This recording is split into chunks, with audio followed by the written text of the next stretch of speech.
Hello, everyone, and welcome to WeConnect. We are very happy today to introduce Amale Andraos, the Lebanese architect based in New York and the co-founder of WORKac, a firm celebrated for its creative, sustainable, and let's say joyful designs. You are the first woman to serve as Dean of Columbia University's Graduate School of Architecture, Planning and Preservation, a role you held from 2014 to 2021.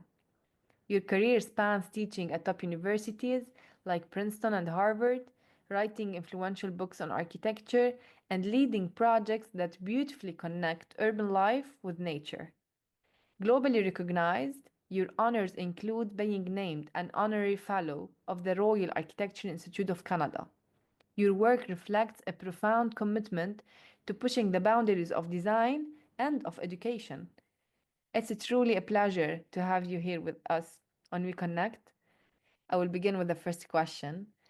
In a conversation with your children, I remember very well how they expressed admiration for the way you make spaces livable with precision and a refreshing departure from conventional methods.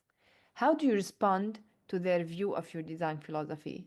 Could you share your actual approach to crafting spaces, and what lessons would you like others to take from your work, and what lessons do you hope your children will take from it as well? Maybe we can start with the kids. Aya is 14 and Camille is almost 12. And, I think obviously it's been very formative for them to have architect parents, and they've lived in that atmosphere since they were born. I think for us, what we like in our kids and in kids in general is the capacity to have joy and awe and curiosity, and nothing is ever taken for granted. The way something is used or the way something is occupied, or a kid will always surprise you in the way that they're we design things a certain way and then they turn it and they take it and turn it upside down, right? Like they're like and so I think this is something that we would like not just kids but adults to have as well, in terms of not taking for granted how a space is supposed to be lived in, appropriated, and I think the sense of generosity, of joy, of curiosity, of even in kind of everyday life is something we try to imbue our work with. Yeah. How do you really manage the demands of being an educator, a practitioner, and a thought leader in architecture? And do you find really the most fulfilling and most demanding about judging this work? How can you work with all of these together? What does influence each? I think the first is we're never working alone, right? I mean, it's whether in the office I have my partner Dan, I have our team. In education, you're always working with students and sort of other faculty, and there's a kind of environment. And so I think collaboration and not feeling like you're doing it at all alone is important, so, and then I also think that it's not always everything all at once. It's more, sometimes practice is leading the questions. Sometimes questions that you feel like you need space to explore are brought in a kind of academic space, and they take longer and they're more open-ended, and then somehow they find their way back into practice. And so it's both kind of intermixed, right? It's in a way always a set of questions that you bring to one side or the other. And I think that's how you're able to have all of these things kind of inform one another, right? Like it's also shifting brain sides or places where you're not always trying to answer a question head on, but you kind of explore it from other aspects. Yeah. I would like to jump in the questions. Let's tackle a bit philosophy. So when you want to think about philosophy, and how philosophical concepts and theories, how are these influenced in your design, and how you approach specific philosophers and try to shape specific schools in your architectural approaches? I don't think we start with theory and kind of try to apply it to practice. I think that ideas and theory exists here, and we are here, and the work is here. So we kind of filter and interpret and kind of absorb, right? It's like you absorb a work of art or a set of ideas, and then somehow they find their way in the way that you approach a project, but it's not a kind of one-to-one relationship, and it's not a direct application.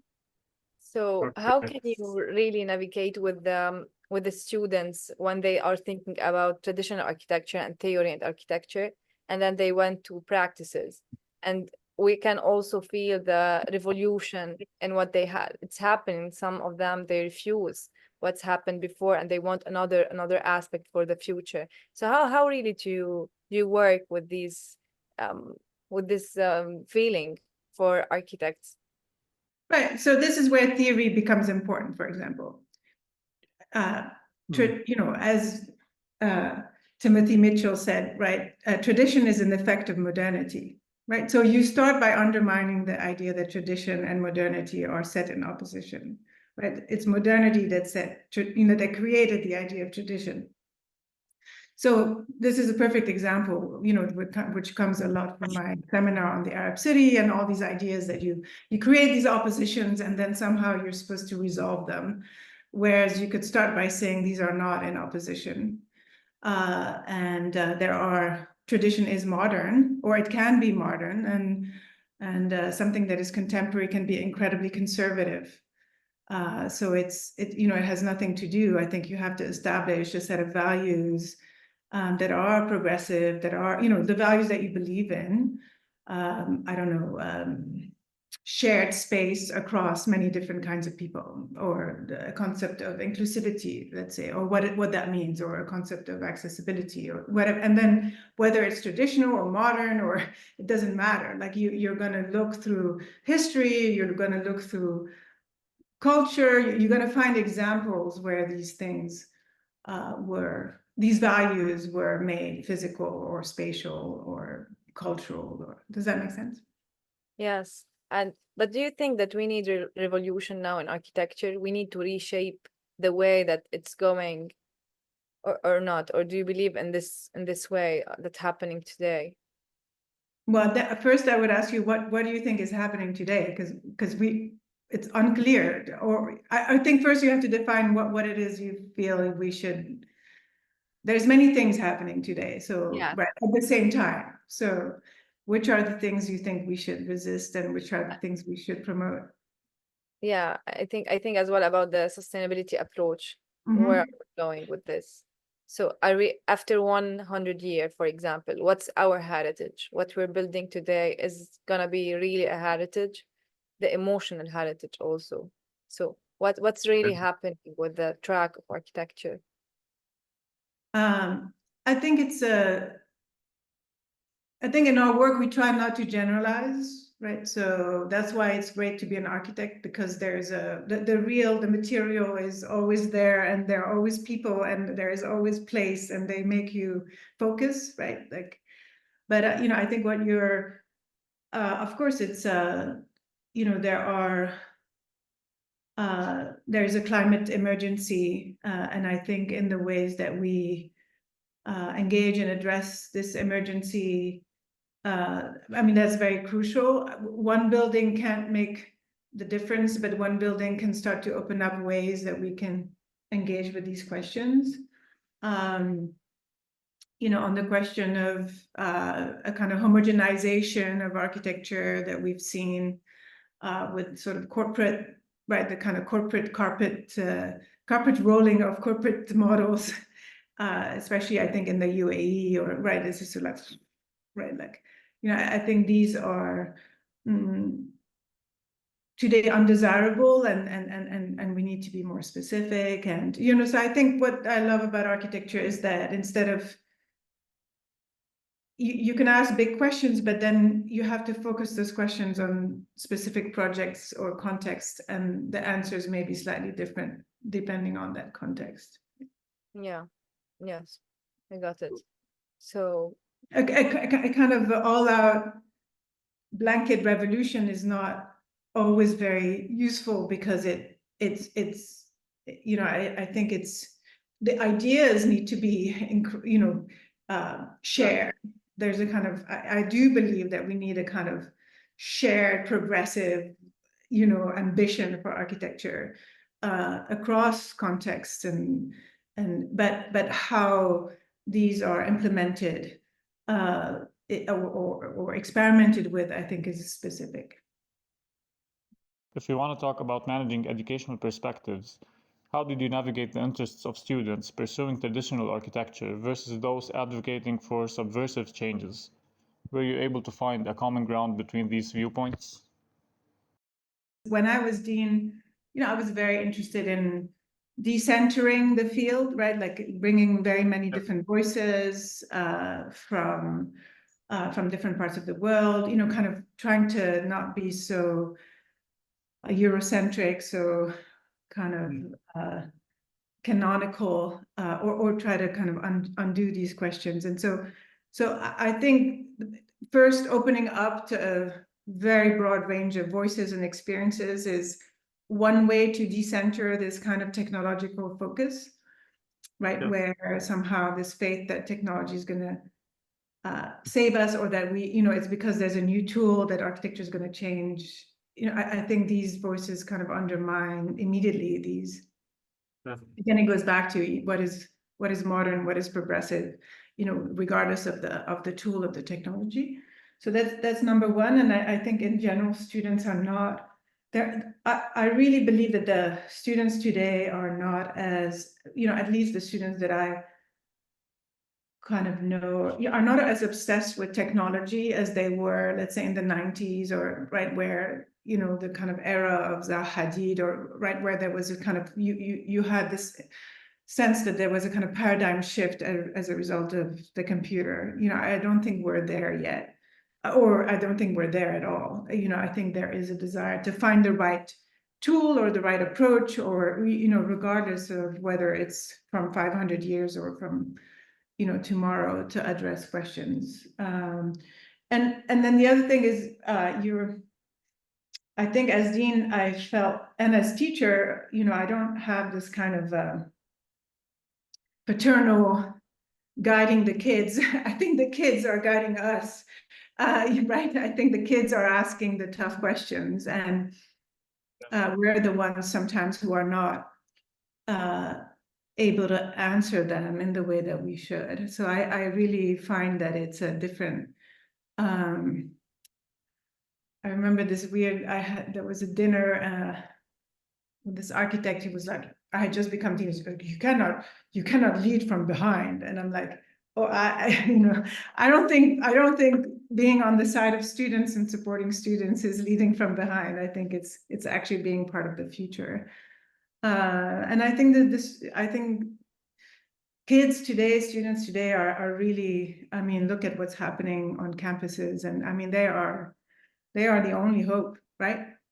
Of kind of wanting to pursue truth and justice. So I think it's actually, as teachers, we are the ones who should just kind of find the tools to allow them to organize themselves at a time when it's very difficult to make make change. Yeah. So do you remember a hard question they asked you and you still don't have answer for in architecture? Oh, I don't have answers to many things. What is true impact, right? I mean, as an architect, or I think we always ask questions, right? Like, is there such a thing as meaning? What do we share? How much do we share? How do you decide what we share? These questions, right? As an architect, right? Because right? You know, as much as you're trying to kind of channel various perspectives and voices, ultimately, I still believe that you author something, right? So you put it out in the world, and so what that represents is up for grabs for sure. Yeah. Yes. So for us, we always think about architecture as a witness of time, space. So, and when we think it's witness of what exactly? Do you have an answer for this? Maybe it's not a witness. Maybe it's just a vessel to allow. In that sense, yeah, you could say it's a witness because it's there when things are happening. But it could also provoke things, right? I mean, there was this very cool couple architects. She was our Carol Gins. She was a poet, and he was more an architect. And they really believed that architecture could heal the body, like literally, right? So they made these crazy spaces where you had to move like this and like, right, like a kind of, I mean, forget social engineering. It was really, but and so I think that was an idea that architecture is not just a witness, that it actually can proactively make you move a certain way, right? So I think there's a big gradient, right? If you think about a panopticon, right, where there's someone in the center, kind of, right, the kind of which became which kind of was Foucault's favorite like architectural example of surveillance, right? That's a form that actually produces something. So it's not always a witness, not always, and it's never neutral also, right? Yeah. Is a white cube neutral for an art piece, right? So I think, yeah. I think architecture is always a decision maker. You can never be without a decision. And even when you Yes, decide, I think that's a really good comment. At some point, a wall is a wall, yeah. right? You draw a line and it's a wall. Like it's not, you can try to dematerialize the wall. You can put windows, you can pretend that it's glass and open. And but I mean, for me, that's what I love about architecture is that it's like, that the limit is there. And so for us megalomaniacs, because as you know, architects are megalomaniacs, it's refreshing to just be like, here's your limit. Looking from global and local perspectives, Arab cities are considering global practices from a historic perspective and theorizing them. What are your thoughts on this approach, and how do you think it should be implemented? Yeah, I think for me, it has a lot to do with the kind of often either nationalism. I mean, I think Qatar and Doha have done, beautiful things. I really love, like, for me, it's like they are the custodian of Arab modernity, like REM and OMA's library is gorgeous, but it's a nationalist project, right? Like, I mean, I think kind of you're theorizing a certain, so I think we could say that. In other places, there was a book written by Ahmed Khanna in 2014 called Dubai City as Corporation, and it's still, I mean, he formulated this idea of reverse Orientalism, where, you kind of sort of take Orientalist tropes and then kind of apply it to yourself and declare your identity, like as a kind of fast track.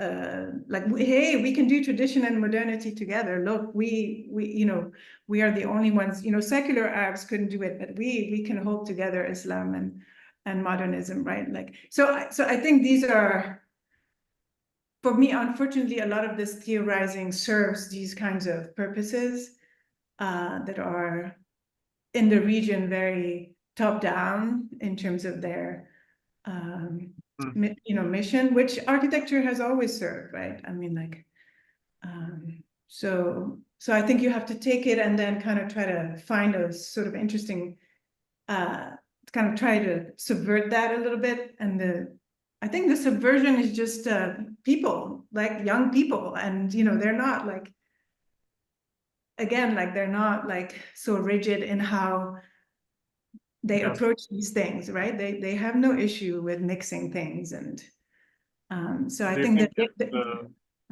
yeah. Do you think it like overthrows the local or throws the local influence, like it shadows it, I shadows think the local identity.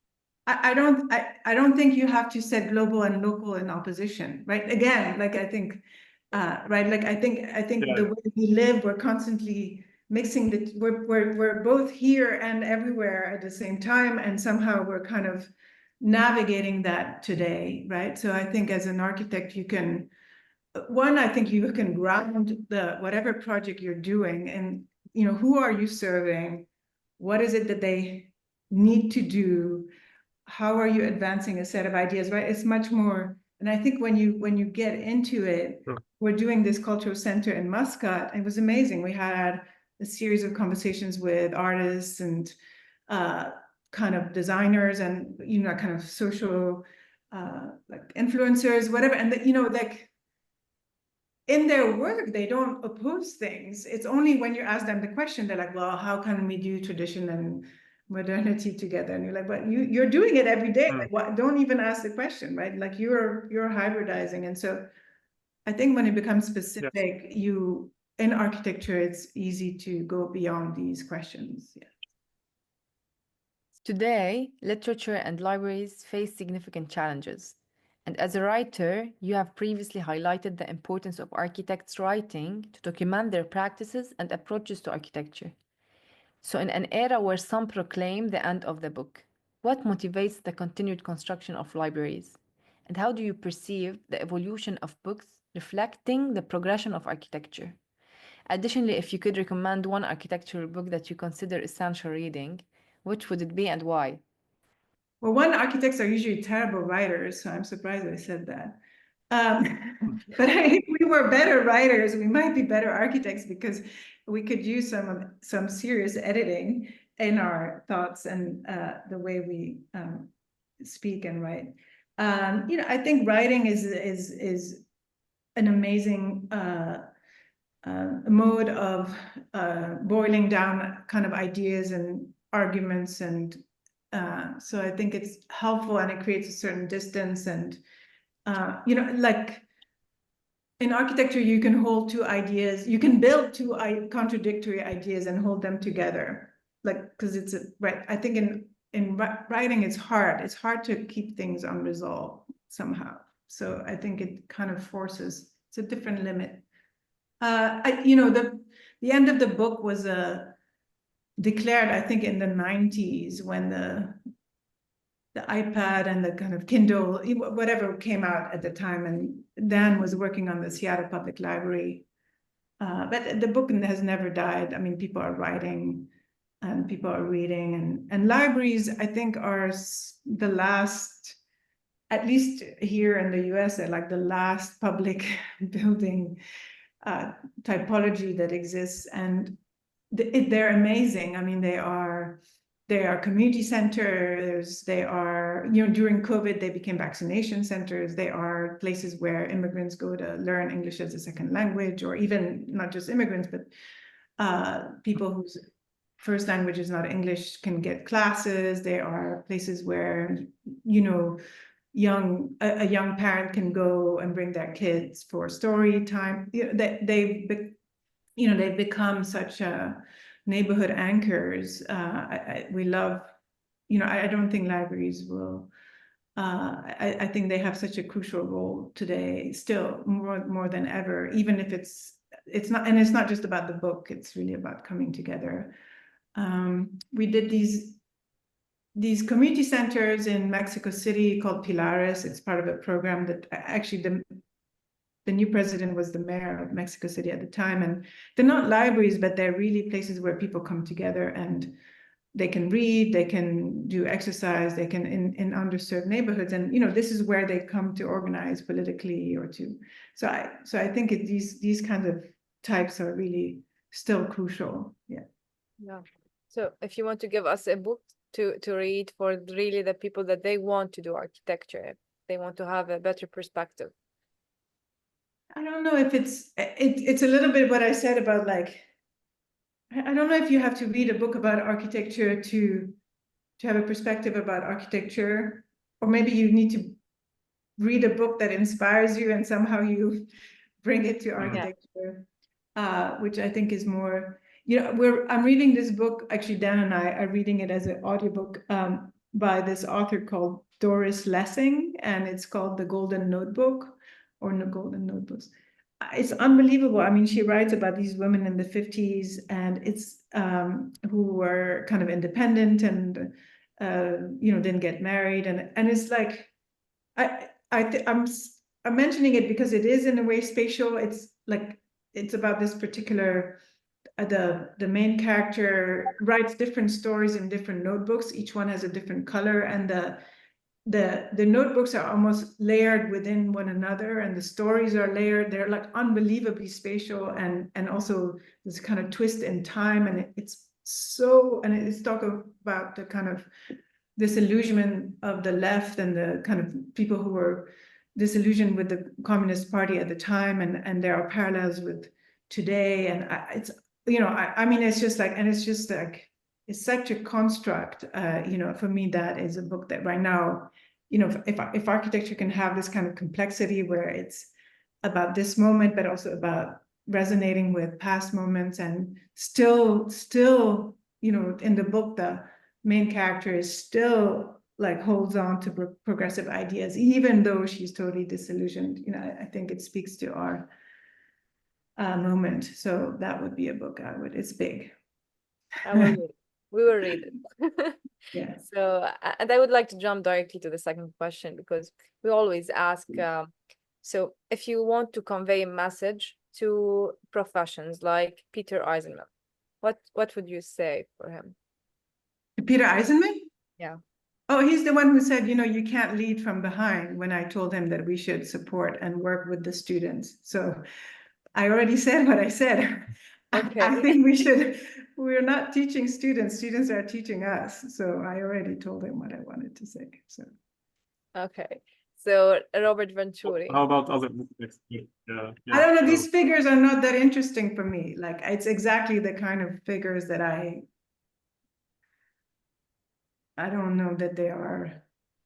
I would rather, speak about Denise Scott Brown, than Robert Venturi, right? I mean, I think she was much more radical because she brought a planning perspective to architecture, when architecture was like, oh, look, we're little flowers, and we are autonomous, it's not about people, and then she was like, whoa, where you put the water fountain in a hallway in a university campus is where people will meet. Like, she brought like such a, and so, yeah, I don't think about Venturi so much. Okay, so Rem Koolhaas. I think Rem has done a lot, and I do appreciate his, constant desire in his own way to both hold the center and decenter it, right? I mean, he's like an encyclopedic knowledge of architecture, but he will also reject it at the same time. And like, so I've always, the reason I wanted to study with him when I was at the GSD was because he was the only one who wasn't obsessed with Europe and Swiss architecture. And, he wanted to go to Lagos, and he was interested in what was happening in China. And he wasn't yet interested in the Middle East, but so I've always appreciated his, like, like conviction that the West doesn't hold the truth, right? Like, so I will always respect him for that. So based on that, I would like to ask if you want to say something for Amale Andraos, but from beginning and after years. So what would you deliver to yourself through all of these experiences?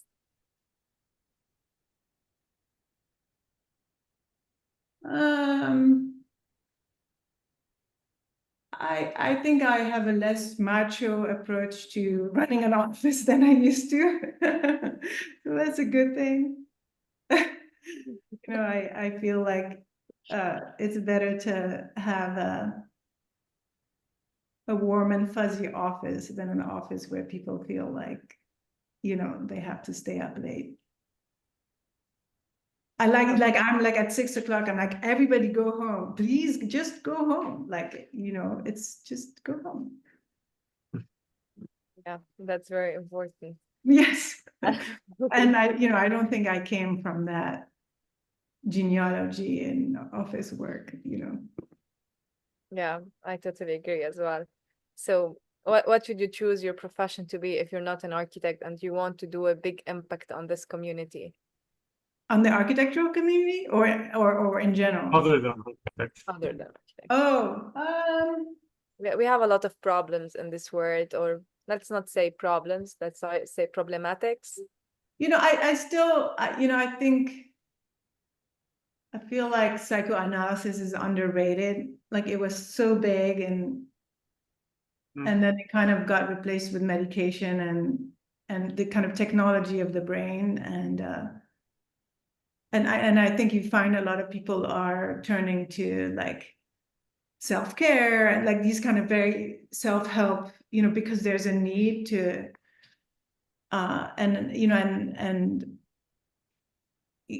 the questions of mental health and or that world, I think is so both still unknown and I think not served in the best way right now. Like that would be a space that I think is interesting. Okay, got it. Let's mention identity and indirect spaces. How do you perceive the roles of indirectness as the space in between and identity shaping elements in architecture? I think it goes back to the answer, right? Identity is not fixed, right? It's constantly shifting. And so I do think that there is, it's probably better not to be so reductive when you're representing issues or questions of identity. And especially in architecture where I think it can be, it's more about resonance than representation, I think. That might be more interesting. Yeah, so based on that, also you speak a lot about the practices and not only the projects. Can you elaborate more on that and to give us highlighting main project where we can have it as references when the projects turns into practices? That was a very big thing when we first started our practice. And it came exactly from this generation of men who were like, you can't just do projects, like you have to have a project, like what is your practice about, like, and you're like, I don't know, like I'm just saying yes to, I have an office, I don't know if I believe it as much, or if I find that it's so crucial to how can you define a project for yourself so early on that is so fixed, right? Especially in a field where we are rarely, it's it's not a very proactive field. I mean, we like the phone rings. I mean, you can make calls, but usually the phone rings right? So it's not like an art practice where I think you're kind of constantly putting out something. I think in architecture, you're also putting out things because somebody's asked you to put it out. Like, so I guess what I'm trying to say is that I think maybe what's important rather than defining a single project is to have a set of maybe values or guiding principles, or even if they're not so, that you try to look for in different projects to, where there's a kind of sense of consistency and, could this project actually contribute something more to the community? Or, I think these are kinds of, and I do think that if you try to be consistent after a while, there is a sort of body of work, let's say, that starts to shape that, is following a set of ideas, but it's hard to define them so much a priori. Does that make sense? Yes. In the end, it is the series of projects that are articulating whether you have a kind of practice that can hold on its own as being more than this series of projects. Yeah, I agree. So can you give us a project that you worked on that it was really very meaningful for you? every project is meaningful. That's the luxury that is what I love the most about where we are now, 20 years into the practice, is that every project is meaningful, whether we're doing a library in Boulder, or we're working on the Beirut Museum of Art, or we're finishing a library in Dumbo, or we're even doing kind of rethinking about the future of work for a new building in San Francisco and what it means to create a building that responds to the neighborhood. Or, I feel like we've been lucky in that. We are lucky today that I do feel like the work that we're getting is work that we want to do. So, yeah. Okay. And that is like the ultimate, I think. You have to be so grateful if you are able to get to a stage where that's your practice, You did a lot, I think, to achieve this state, right? I do think we did walk away from projects where we felt we could no longer stand by what they were doing. Yeah, I mean, I was in St. Petersburg. We were doing this big master plan for New Holland Island, and the person in front of me who was amazing, her name was Julia. She was like, "No, this is your project." I'm like, "No, this is not our project. Like, this has become private condominiums." And she's like, "No, no." I'm like, "Look, sorry, can't do it. Can't do it. My heart can't take this." So, you can't, after, I mean, you have people you're responsible for and staff and all that, but you also have a little bit of ideals that you want to keep, and we have tried to keep them. Yeah. As an architect, you emphasize the art of integration and transformation. Could you elaborate on this philosophy? I think it goes back to the same answer, right? Like it's not one-to-one, right? This means that, or this equals this, or I'm using this reference, or it's layering and transforming, and right. So where you think you recognize something, but it's not quite right, and so it's operating at a different level, and it's not dictating a kind of a singular message. So I think the way that's done is just the process of design and of not necessarily complicating things, because I do think that we tend to try to make complex things out of simple things, but I think once ideas are layered, and again, this is not, architects are not just, like, there is a lot of demand, right? So even just integrating that and like turning it on its head and being like, oh, this, we could,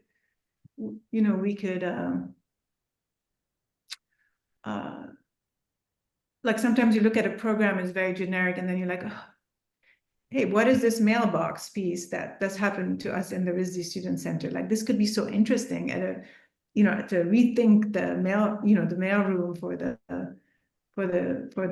campus for the 21st century, right? Like sometimes you have to find the second nugget that you think you can do more with. Yeah. Yeah.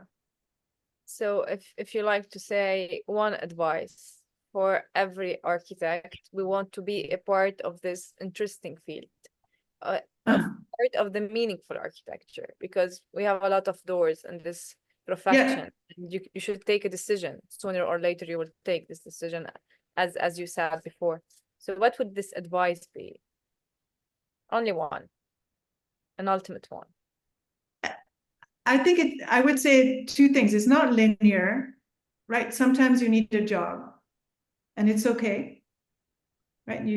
Sometimes you need to learn something that's very, right? Like, and if you're young and you need to do 3 years in a corporate office to learn X, Y, and Z, great. But don't forget what used to bring you joy, I think. Yeah, I got it. Usually we picture architecture as a balanced equation.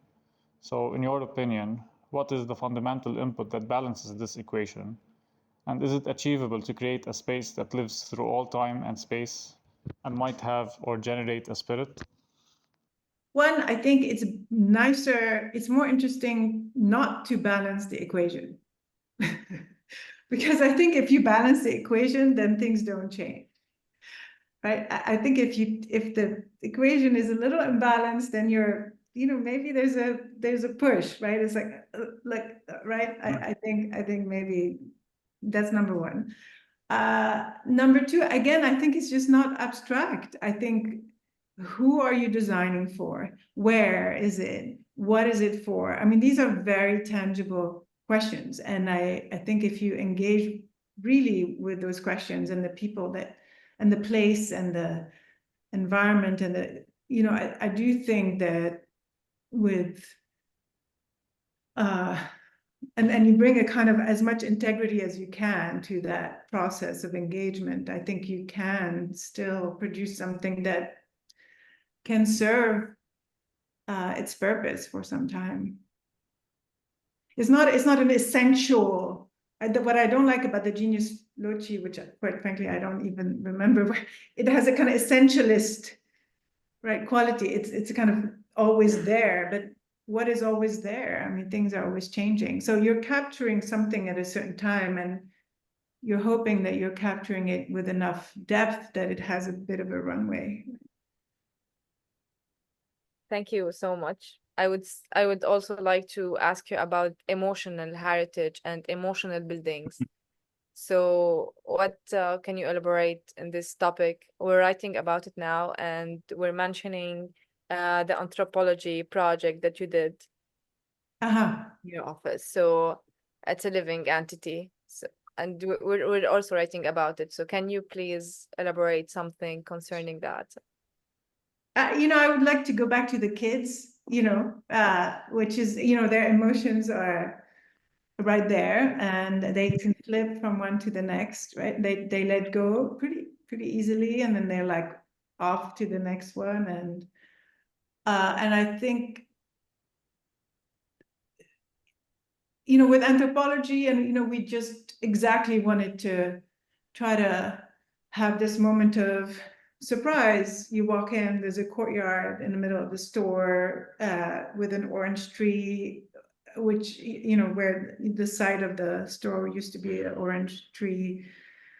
Orange trees used to grow, and you tell stories. Not everyone might know the story, but you walk in, there's a feeling of like joy or light, or so I feel like we try to, these are if there are emotions that we would like to invite, they are about a kind of joy or generosity or